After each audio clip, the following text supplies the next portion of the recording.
हिंदू पौराणिक कथाओं में भगवान शिव के जन्म के बारे में बहुत सी पौराणिक कथाओं का वर्णन किया गया है। कहा जाता है कि सृष्टि की शुरुआत में एक विशाल निराकार ब्रह्मांडीय महासागर के अलावा कुछ भी नहीं था।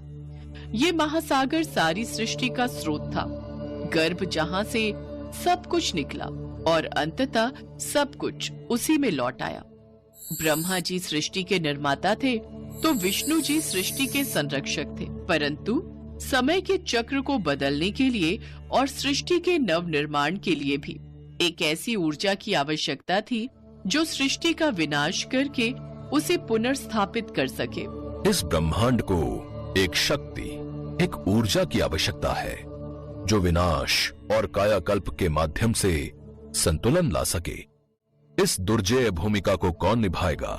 ब्रह्मांड को वास्तव में ऐसी शक्ति की आवश्यकता है, एक शक्ति जो हमसे परे है, समय, विनाश और पुनर्जीवन के चक्र को चलायमान रखने वाली एक शक्ति।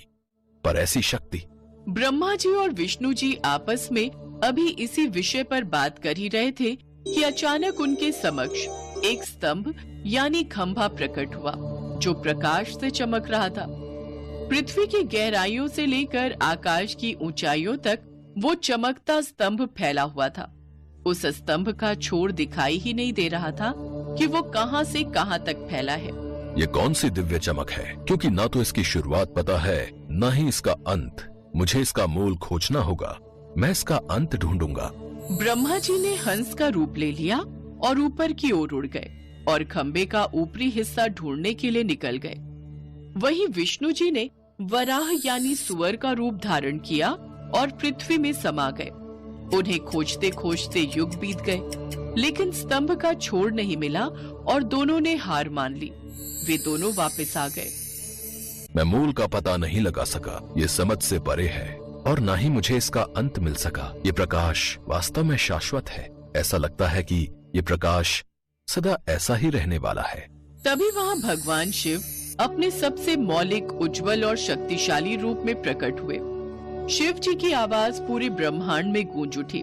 मैं शिव हूँ, संहारक और कायाकल्प करने वाला। मैं असीम, निराकार और कालातीत हूँ।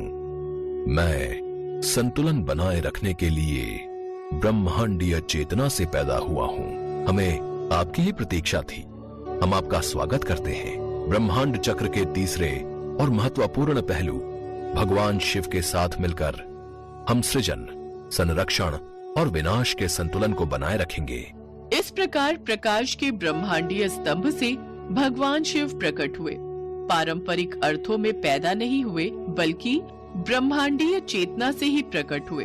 उन्होंने ब्रह्मांड के शाश्वत चक्र के एक अभिन्न अंग के रूप में अपना स्थान लिया। विनाश को अंत के रूप में नहीं, बल्कि पुनर्जन्म और नवीकरण के लिए एक आवश्यक प्रक्रिया के रूप में दर्शाया। वो अंत जो हर नई शुरुआत से पहले होता है।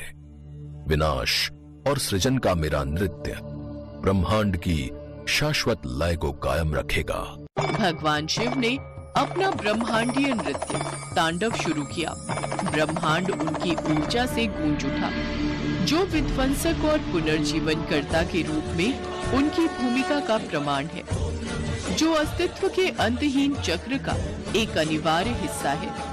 भगवान विष्णु और ब्रह्मा जी ने मान लिया कि शिव ही सबसे महान और शक्तिशाली हैं। वे जिस खंबे से प्रकट हुए हैं, वो खंबा उनके न जन्म लेने और न मरने का प्रतीक है, क्योंकि उसके छोर का ना ही कोई मूल है और ना ही कोई अंत।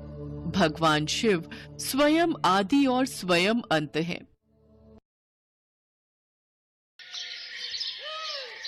पृथ्वी की रक्षा और जन कल्याण के हित के लिए